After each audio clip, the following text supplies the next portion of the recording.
Engkau nak rehat dekat hotel murah. Rupa-rupanya hotel tu hotel berhantu, geng. Ditambahkan lagi, hotel tu mempunyai sejarah yang kita tak tahu. Waktu malam, kita cuba untuk tidur. Rupa-rupanya di tingkap bilik hotel kita ada yang memerhatikan kita macam gitu.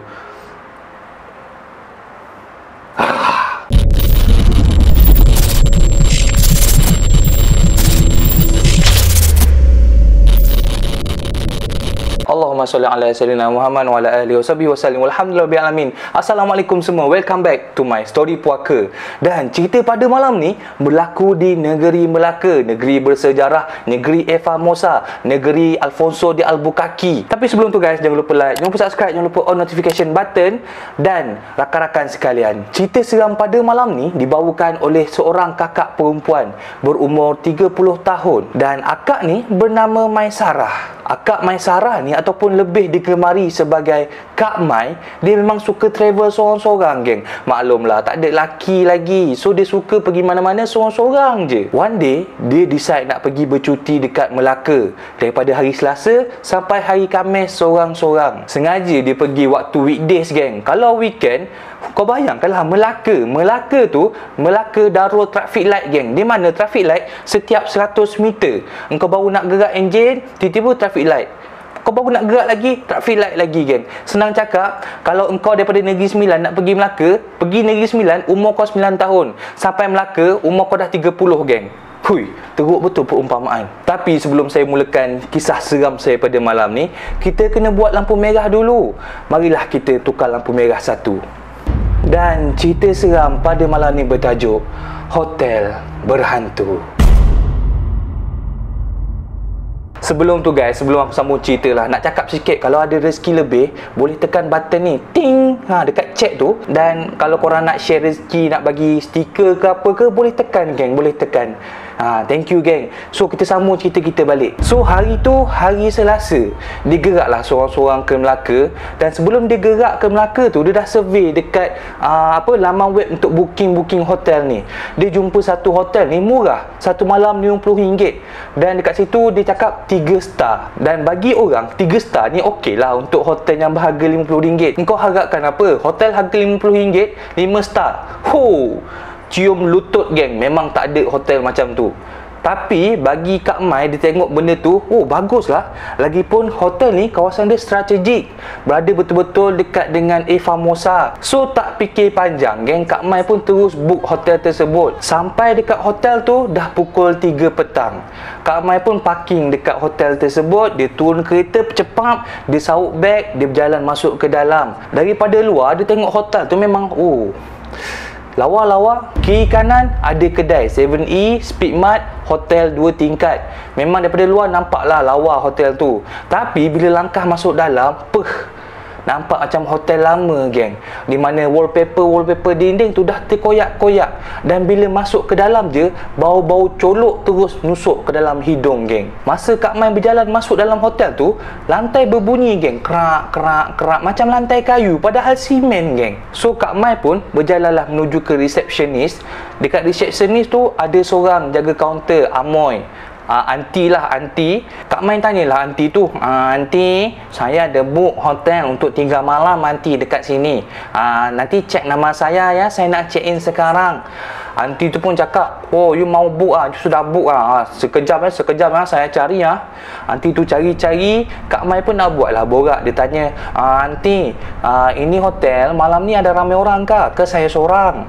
Aunty tadi cakap, Tara, malam ni you seorang saja. Tak apa, you berani kan? Lagipun hotel ni tak ada hantu mah. Jangan risau. Kak Mai pun bila dengar aunty tu cakap macam tu, dia terus confident. Dia cakap, okey lah, selamat lah ni. Maybe environment dia ni, dia buat macam ni sebab nak menimbulkan rasa macam klasik, rasa macam lama-lama tu.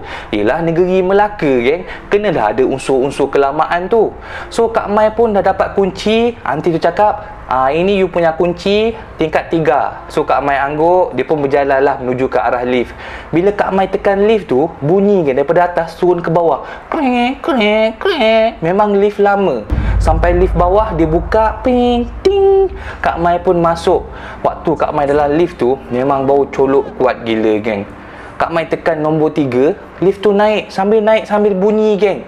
Ibarat kalau senang cakap, aku naik lift tu tak naik atas, geng. Lift tu pergi bawah, jatuh, runtuh sebab tak larat. Memang dah uzur, geng, lift tu. So dah sampai tingkat 3, pintu lift terbuka, ting. Kak Mai pun ternampak di hadapan dia koridor yang lama, geng. Memang wallpaper dah koyak-koyak. Memang macam tak diselenggara dengan baik lah. Lampu pun ada menyala, ada tak, dengan berbau teruk gila, geng. Bau terung. Tak tahulah bau terung macam mana, aku saja cakap, tapi memang bau teruk. Kak Mai pun berjalanlah keluar daripada lift tersebut. Dia jalan dekat koridor, cari bilik dia. Mana bilik saya ni ya? Mana bilik saya ni ya? Dan dia nampaklah bilik dia berada di hujung koridor, geng. So Kak Mai pun masukkan kunci, dia buka, kringkang, ping. Dan bila nampak dalam bilik tu, Kak Mai terus buka lampu, buka aircon. Terpampang, geng. Di mana bilik tu kecil je, ada satu katil queen dan ada satu TV lama yang jenis sekarang ni TV semua LCD yang flat, betul tak? Tapi TV kat hotel tu yang jenis besar tu, yang memang betul-betul lama punya TV, geng. So Kak Mai masuk bilik, dia sangkut kunci dekat tempat aircon, dia berjalan. Dekat bilik tu ada satu tingkap, geng. Tingkap macam tingkap bilik aku lah. Tingkap macam tu kan, ada lansir kiri kanan, ada tingkap. So Kak Mai pun berjalanlah ke tingkap sambil nak tengok pemandangan dekat luar. Kak Mai jalan sampai dekat tingkap, dia buka lansir. Yang dia nampak bukan pemandangan, geng. Yang dia nampak bangunan belakang. Memang warna kuning je bangunan tu, geng. Dan Kak Mai pun cubalah nak buka tingkap tersebut kan, nak ambil udara segar. Tak adalah segar mana pun kan. Dekat Kota Melaka tu banyak kereta, kalau dia hirup-hirup bau asap lori je. Tapi Kak Mai nak try buka tingkap tersebut, tak dapat, geng. Seakan tingkap tersebut berkunci. Dan bila Kak Mai tengok di bucu-bucu tingkap tersebut, betul-betul dekat bucu tingkap tu ada paku, geng. Paku yang memang seakan tak bagi orang buka tingkap. Tak tahulah dia takut apa, takut orang terjun ke apa, tapi memang berpaku, geng, tingkap tersebut. Kak Mai cakap, masa dia kat dalam hotel tu, ada satu rasa yang tak senang, rasa yang tak best. Dia rasa macam dia diperhatikan, rasa macam tak tahulah, kau pernah tak pergi satu tempat, tiba-tiba bulu roma kau menaik. Tak tahu kenapa, rasa macam ada yang tak kena. Itulah yang Kak Mai rasa.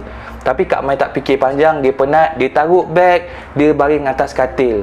Kak Mai fikir, tak apalah, ini aku nak rest kejap 10-15 minit, lepas tu aku mandi, solat, aku keluar pergi jalan-jalan, malam baru balik semula. Pukul 11 malam, time tu Kak Mai baru sampai bilik. Dia pergilah mandi, solat apa semua, badan dia dah rasa letih, dia fikir nak tidur. Kak Mai pun mulalah baringkan badan dia atas katil, menghadap dinding, geng. Time tu memang gelap gelita, lampu tutup, cahaya yang datang hanyalah daripada lampu luar. Masuk dekat tingkap, pantul dekat bilik Kak Mai. Tapi itu pun sama-sama je, geng.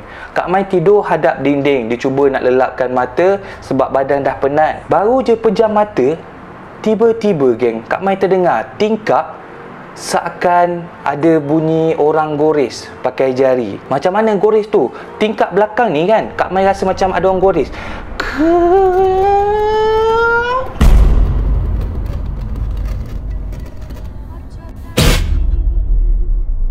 Kak Mai celik, dia pusing belakang, pandang tingkap.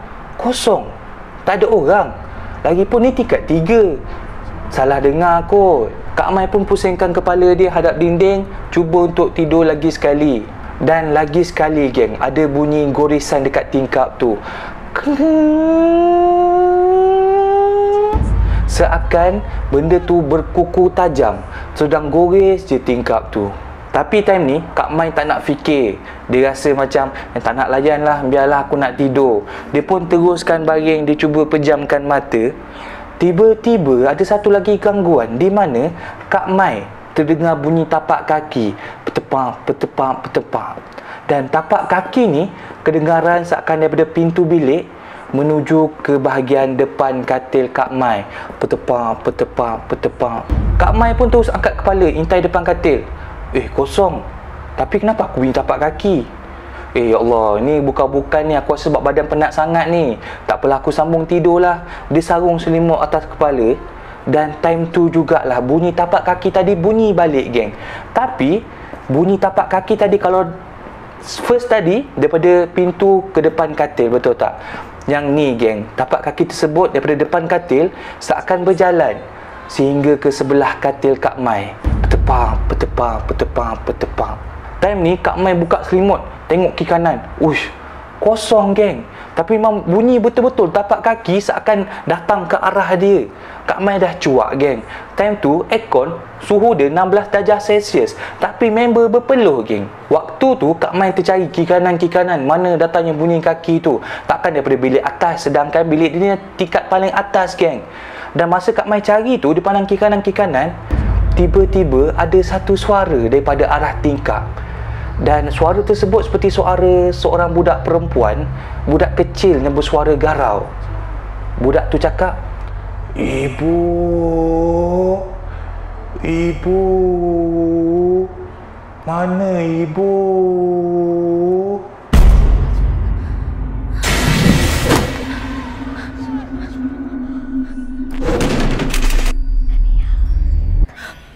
Kak Mai terus padang tingkap. Tingkap kosong geng, tak ada orang. Tapi suara tu memang betul daripada tingkap. Masa Kak Mai padang tingkap, tiba-tiba lagi sekali gangguan datang, di mana pintu bilik dia diketuk. Pukul 12 malam geng, siapa yang ketuk pintu? Kak Mai fikir, oh resepsionis kot yang ketuk pintu. Tapi takkanlah, dah pukul 12 malam ni asal dia ketuk pintu customer. Dan Kak Mai pun time tu dia macam ragu-ragu nak buka ke tak nak. Kan aku buka kan tiba-tiba rimau pula depan pintu kan. So dia fikir-fikir, tiba-tiba lagi sekali bunyi pintu diketuk. Tapi kali ni lagi kuat. Gong, gong, gong, gong, gong. Kak Mai pun terus turun daripada katil, dia berjalan ke arah pintu bilik.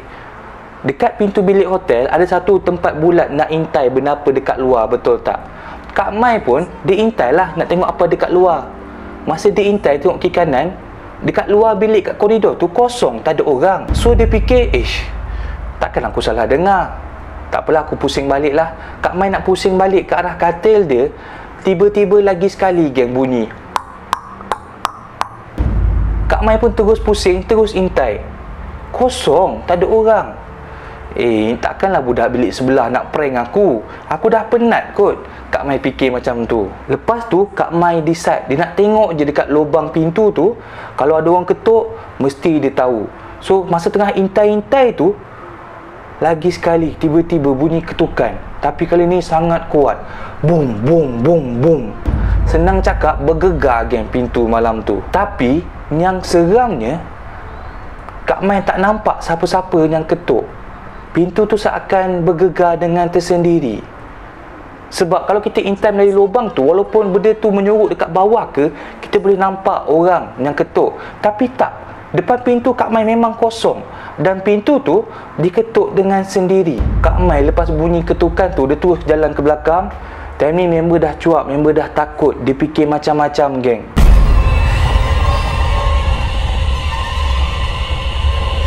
Dan tiba-tiba ada satu suara yang sama Kak Mai dengar daripada luar tingkap tadi. Dan suara tersebut datang daripada arah pintu yang dikunci. Suara tersebut berbunyi, "Ibu, ibu." Kak Mai time tu kemain takut, dia terus berlari atas katil, dia meloncat, dia selimut badan dia geng. Memang Kak Mai time ni panik teruk, badan dia terus berpeluh, muka pucat lesi geng. Tapi ada sesuatu benda jadi yang menyebabkan Kak Mai terus lari daripada atas katil keluar bilik hotel. Time ni Kak Mai berselimut atas katil sambil menghadap tingkap geng. Dan lagi sekali, tingkap bilik Kak Mai seakan digores dan diketuk.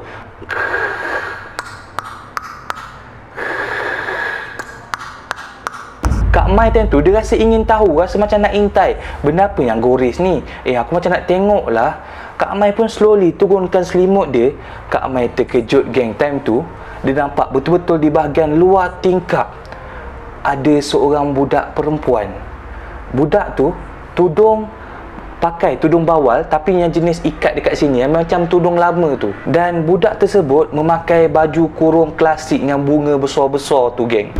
Dikatakan lagi, Kak Mai cakap, yang peliknya, badan memang badan budak, tapi muka dia macam muka orang tua, berkedut-kedut geng. Dan benda tu tenung tajam ke arah bilik Kak Mai, betul-betul tepat ke arah mata Kak Mai.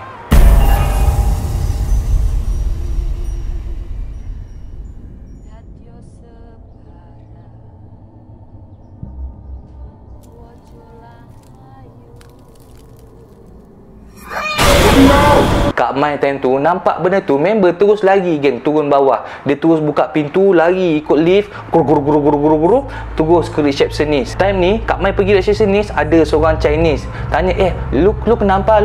Apa yang jadi mah dekat atas? Kak Mai cakap, ada hantu.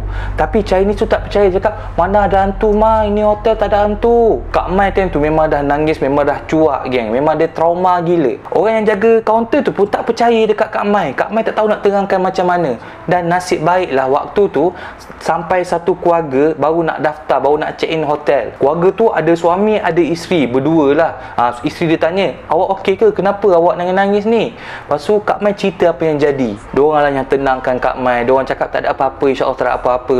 Dan diorang jugalah yang temankan Kak Mai naik ke bilik nak pick up barang apa semua. Dan Kak Mai cakap malam tu juga dia check out, dia terus balik KL geng, tak fikir panjang. Sehingga sekarang benda ni jadi misteri.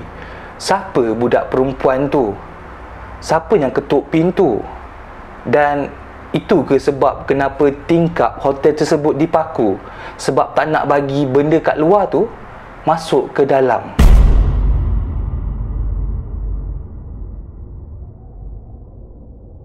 That's all for tonight guys. Thank you sebab sudi tengok cerita saya sampai habis. Jangan lupa like, jangan lupa subscribe, jangan lupa on notification button. Thank you kepada yang memberi chat dan juga super gift. Kita jumpa lagi dalam story poker akan datang. Ciao.